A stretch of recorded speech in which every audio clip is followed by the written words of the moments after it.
Welcome to One Good Thing Media, your official podcast review channel. We search the vast digital landscape on a daily basis to discover the best shows that podcasters have to offer. Are you ready to discover new favorites to add to your playbook?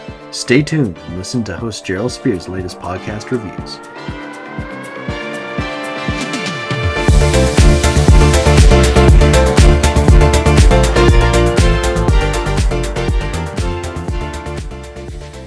Hello, loves. Welcome to One Good Thing Media. My name is Gerald Spear, and I am the host and creator of our show. I don't know about you, but I am so happy that summer is here. My garden is growing. Everything is so green. My spirits are soaring, and I am looking forward to many outdoor adventures. I hope you all have made plans too for this carefree season. A little bit of advice. Life is precious, so never feel bad about prioritizing your leisure time.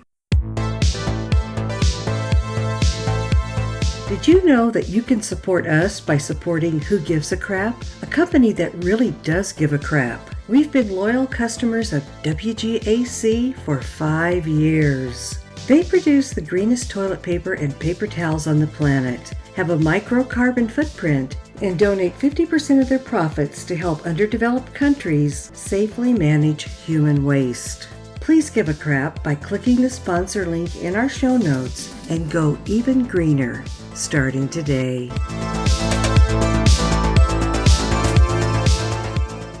Today we'll be giving you updates on popular celebrities, including Alix Earle and Holly Madison, that we previously covered in fall 2023. This is actually our first episode that includes updates of previous coverage, and we plan for it to be one of many more to come. If you haven't listened to episodes 4 and 5, I suggest you go back and check them out. They're pretty lively. Because summer is in full swing, we're also covering 2 fabulous fiction podcasts that you're sure to enjoy while relaxing by the pool, lounging on the warm sands of an exotic locale, or just sitting on your porch, sipping some sweet tea and watching the cars go by. Because I'm a binger of epic proportions, I'll also be sharing my latest podcast passion and why I devoured an entire season of a particular show before coming up for air. For those of you who are new to One Good Thing Media, and for everyone who is still getting acquainted with our show, here's a quick recap of who we are and what we do. All for you, of course.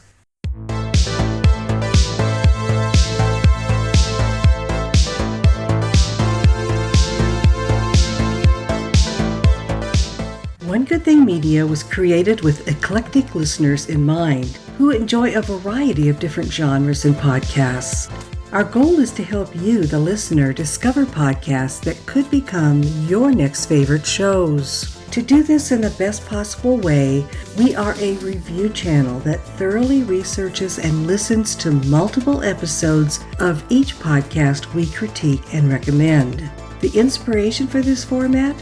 My desire to have a more well-rounded listening experience. I am obsessed with true crime, for instance, but I also enjoy listening to great adventure series, imbibe in a dash of science fiction, and become absorbed in compelling human interest stories.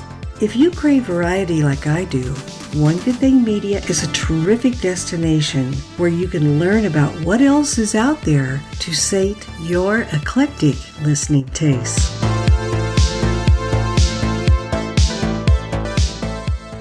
And now it is time for some updates.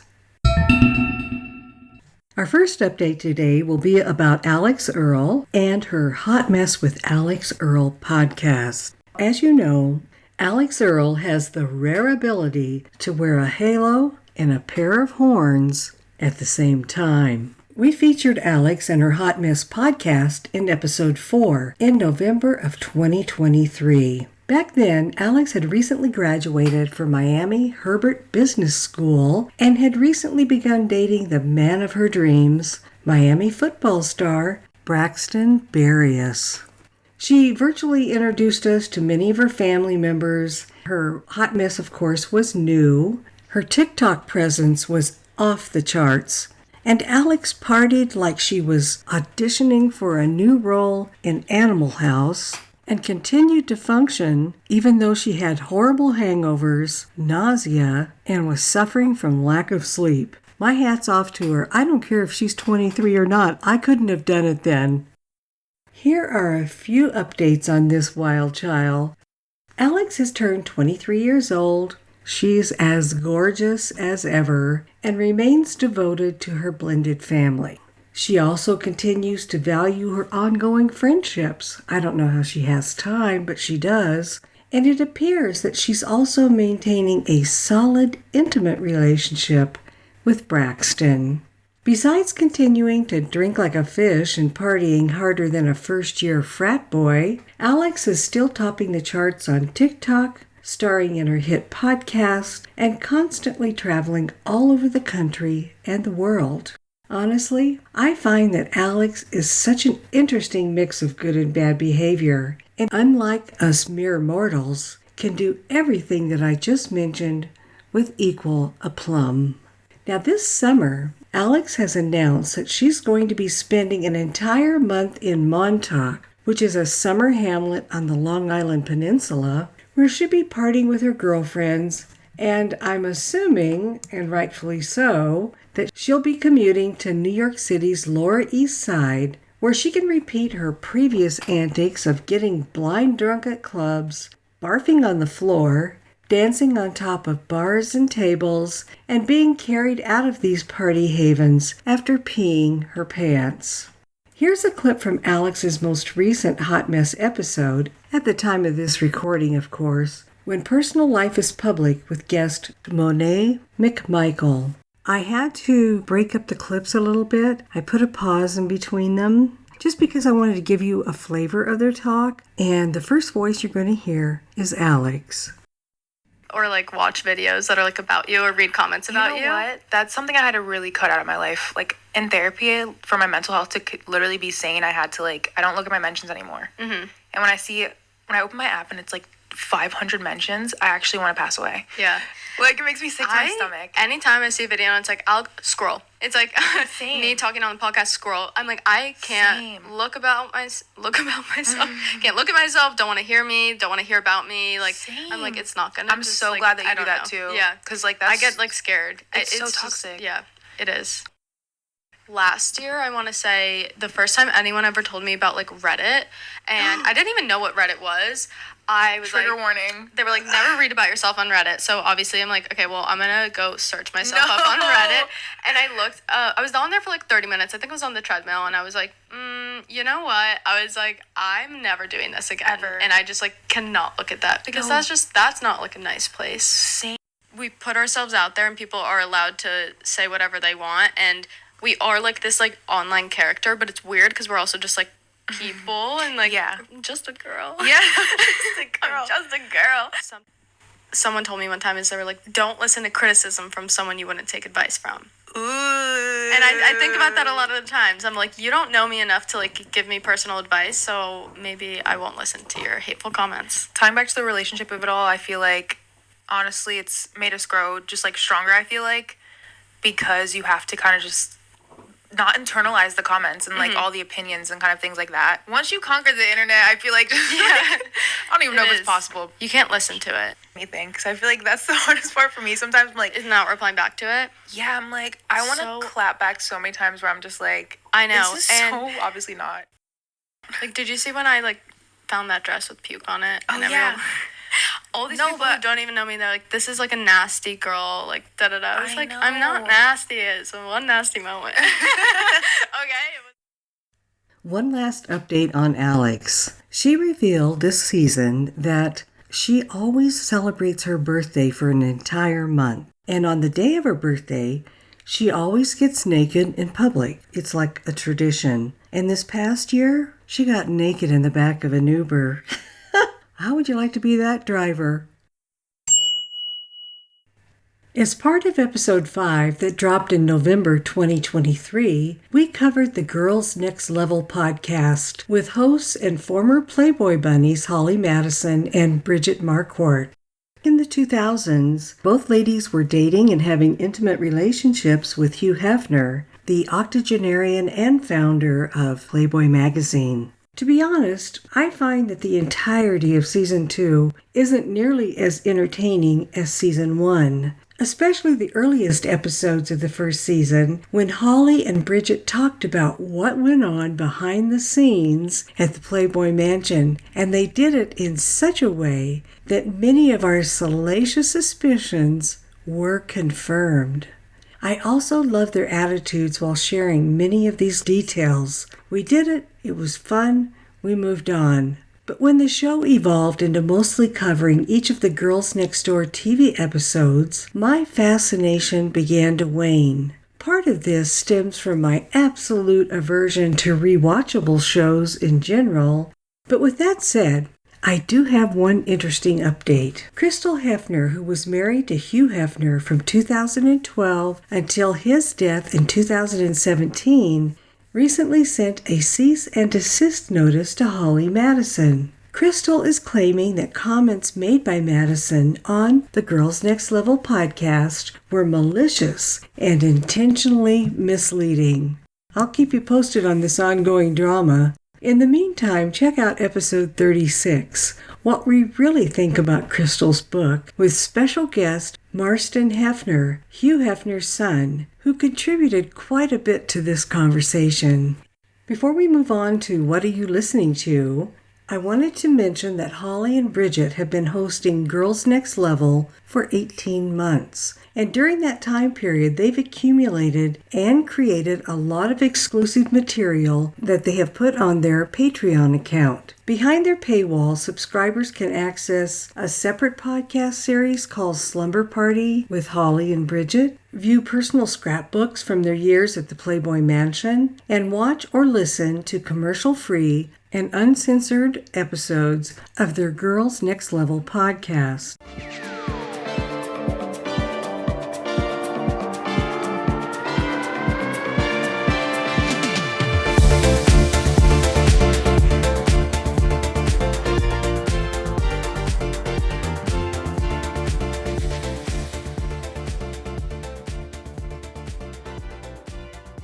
Gerald! Oh no, not you again. What are you listening to? Are you spying on me? AIs, you can't trust them. But yes, welcome to What Are You Listening To? A segment where I share what I've binged this week. Anytime I come across a British podcast, I feel compelled to listen to at least one episode. That's precisely how I got hooked on The Curious History of Your Home. It's a delightful podcast that's bright, agenda-free, and informative. I listened to all 13 episodes this past week and happily walked away feeling smarter, curiouser, and wanting more of the same. Hosted by domestic historian Ruth Goodman and produced by Noiser, an independent British podcast network, The Curious History of Your Home talks about the origin and development of refrigeration, double-glazed windows, medicine cabinets, and much more. And because the length of each episode is 40 minutes or less, this podcast allows you to consume each topic in bite-sized chunks that don't take up too much of your day. Here's a clip from the show. It's the year 1600 and we're in Rome. This is a pivotal year for the city. In the past few decades, it has become a magnet for artists from across Europe, including the likes of Caravaggio and Rubens. Their work, along with that of pioneering sculptors and architects like Gian Lorenzo Bernini, will usher in the Baroque period. Much of their work has been sponsored by the Catholic Church. On the west bank of the River Tiber, successive popes have been rebuilding the ruined Basilica of St. Peter. Designed and decorated by some of the greatest artists of the age, including Bernini, and the legendary Michelangelo himself, the church will stand as a testament to the period's artistic flourishing. But today, in his palace across the river, Pope Clement VIII isn't thinking about any of this. His attention is focused on a beverage that has caused quite a stir across the Middle East, Africa, and Asia. One that has been the subject of much religious and scientific debate. A drink that some priests have taken to calling a bitter invention of Satan. Coffee. A servant carries a cup of dark liquid to the Pope on a silver tray. Anticipation hangs thick in the air, along with the bitter scent emanating from the exotic drink. His advisors watch with trepidation, their brows furrowed in concern. Wild rumours have reached them that the drink is used in rituals by non-Christians in the Middle East. For Catholics to imbibe it would be to fall into a trap set by the devil himself. They've urged His Holiness to speak out against the drink, but Clement has refused to condemn the strange new beverage without at least trying it first. Under their watchful gaze, he extends a hand and carefully raises the cup to his lips. The room falls silent as the Holy Father takes his inaugural sip. His eyes widen in surprise. He takes another sip, this time allowing the complex flavours to dance upon his tongue. He sets the cup down gently and looks at his astonished advisors, a sparkle of delight in his eyes. This Satan's drink is so delicious that it would be a pity to let the infidels have exclusive use of it, the Pope proclaims. And with those words, or so it's told, coffee received the Catholic Church's blessing. People in Europe could now enjoy this rich, caffeinated beverage without fearing damnation.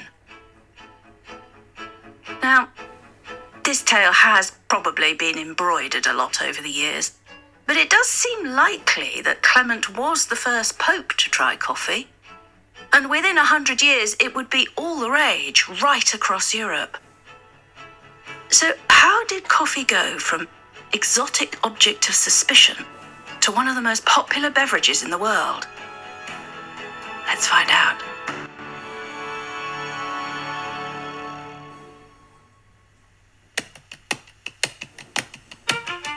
I'm Ruth Goodman. I've spent my life exploring the extraordinary history of everyday items, the little things that we often take for granted. You see, every object in your home has a fascinating hidden history, a story that's just waiting to be told. This week, we're investigating the fascinating history of coffee. So come with me, and together, we'll explore the curious history of your home.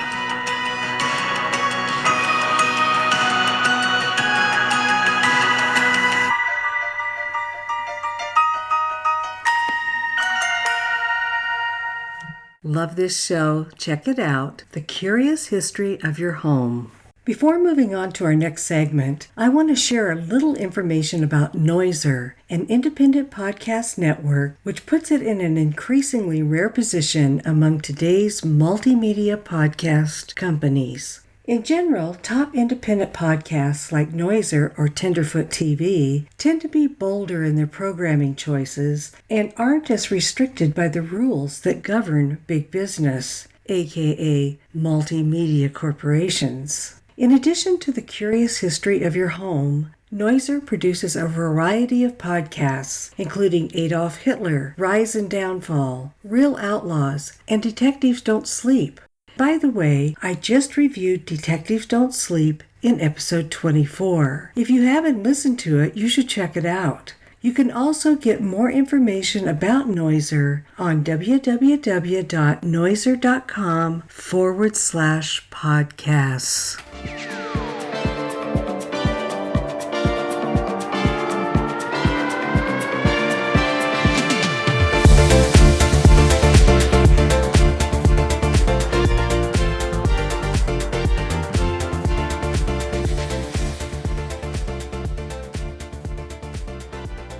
And now it's time for our main attraction. This week I'm going to be reviewing 2 fiction podcasts that are perfect for that long summer drive or sitting under a generous-sized umbrella and sipping on your favorite drink. I can hear those ice cubes clinking from here. The first podcast that I'm going to be covering is called Impact Winter. It takes place on Earth, or what's left of Earth, and is set slightly in the future. It's filled with supernatural events and creatures, and jam-packed with adventure. Impact Winter is an original podcast by Audible. You'll be taken to an eternally sunless world of swords and crossbows, primal hunters and shapeshifters, leaders and lovers, and what we suspect, at least at the beginning, are vampires. It begins in the British countryside where a band of survivors form a resistance in the fallout shelter of a medieval castle. The credits for this podcast range from executive producers of The Walking Dead and Travis Beacham, the writer of Pacific Rim, to a stellar British cast. There are 2 full seasons of Impact Winter ready for your listening pleasure. And I will tell you that this podcast is one I savored by listening to just 1 episode a day until I had consumed all available content. Impact Winter is dark and dangerous. The heroes are valiant and selfless. And the vampires are crafty with hidden agendas and, of course, filled with treachery. Impact Winter debuted on March 7th, 2022. And I am salivating, waiting for the 3rd season to begin dropping on July 18, 2024. So if you're interested, I suggest you start listening to it right away. Here's a clip. Trigger warning. This clip contains blood, gore, injury of a child, and general mayhem.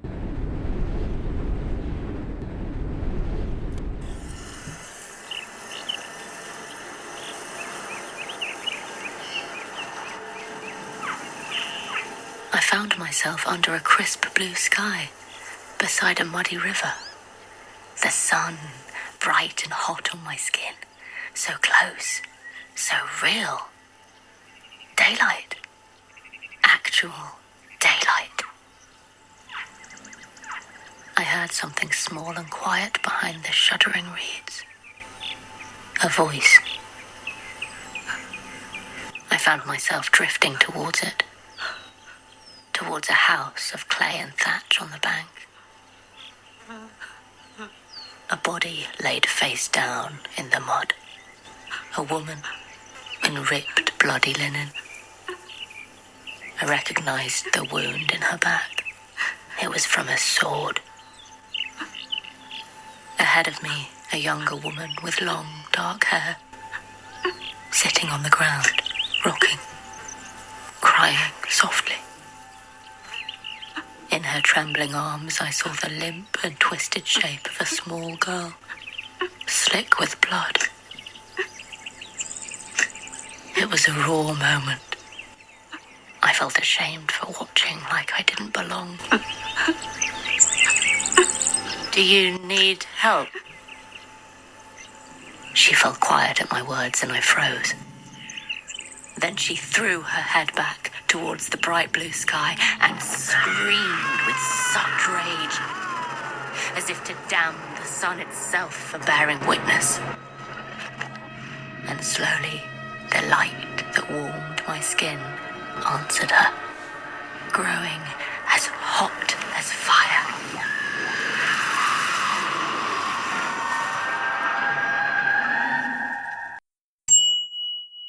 I firmly believe that everyone has family secrets, whether they know them or not. I know my family has so many that I would have to do a home edition in order to house all of them under one roof.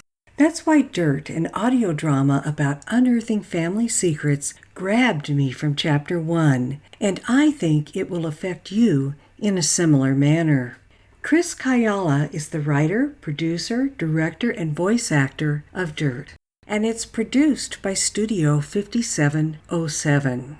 Set in present-day Washington state, Dirt features a character named Joseph, who's a high-flying businessman that's living a straightforward, organized life until he receives a letter from his long-departed grandfather. From that point on, Joseph's life is thrown into disarray as he sheds much of his day-to-day living to go on a treasure hunt of sorts that first sends him back to the farm where he was raised. As the plot moves along at a comfortable pace, long-buried family secrets begin to be unearthed. There are currently 3 complete downloaded seasons of Dirt. The 4th and final season is scheduled to be released in late 2024. Here's a clip from the show.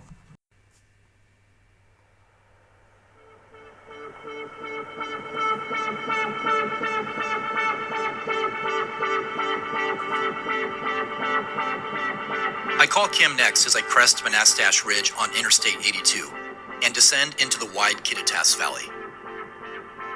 Desert sagebrush starts to give way to fertile farms and ranches. Dozens of white windmills dot the brown hillsides in the distance, and beyond them, the jagged Stewart Range wears the first snow of the season. With Kim on the line, I don't know where to start, so I just blurt everything out. Holy crap, Joseph. I know. Crazy, right? Like the plot seriously thickens. You're stealing my line now. And embellishing. Well, I've got jewelry box fever. You're a changed man. I can hear it in your voice. The thing is, I almost wasn't. For a minute there, I wanted to smash the detector into bits. Now, though, I think this is all real, Kim. I saw with my own eyes that the box had been in the ground for a long time. Oh, I asked him if I could keep the metal detector, just to have it. It's in my trunk, right now. That's so cool. You know, right before I called you, I was thinking about Imo and Vivian driving over this pass back in the day. Probably with the detector in their trunk, too. Or driving down in the canyon, along the Yakima River. Now there's a beautiful drive. Dang it. Why didn't I go that way? Okay. But Joseph, Yeah? there's a lot to figure out still. Mm-hmm. I mean, the license coincidence, someone stealing Antonia's purse, lots of details to connect. Oh, my friend at the lab says she has time tomorrow. She's going to analyze the videos I sent her to see what their software comes up with. Sweet. Maybe it'll help us figure out what to do next. The note on the box said there are 6 things to find before the last. I don't even know where the first thing is. I'm gonna dig in deeper tonight. Why couldn't Imo have just drawn a map with a bunch of X's on it? Nice try, little brother. I don't think that was his way. Wake me, and if I don't respond, then shake me. Take me, if I refuse, then make me. For the rest of the drive, I listened to a playlist that Julie and I made together. Up and over Snoqualmie Pass, down the Cascade foothills, through the Seattle suburbs, and across the 520 bridge to my house in Laurelhurst. But I don't think about Julie at all when I hear the songs. I send Antonia a text, hands-free, don't worry, that says, "It was good to see you again. You and your family. I forgot how much I like it there. Sorry about all the excitement." I see 3 dots indicating she's writing back, but then the dots go away, without a reply. I've given myself entirely.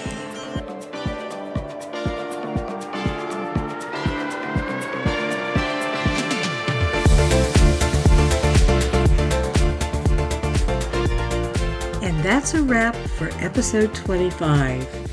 If you find it in your heart, follow our podcast and give us a 5-star rating. It's simple to do and means the world to us. And now, I have a garden to water, flowers to pick, sun tea to brew, and a trek to take.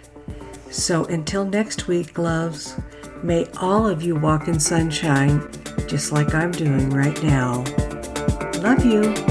Mwah. Bye.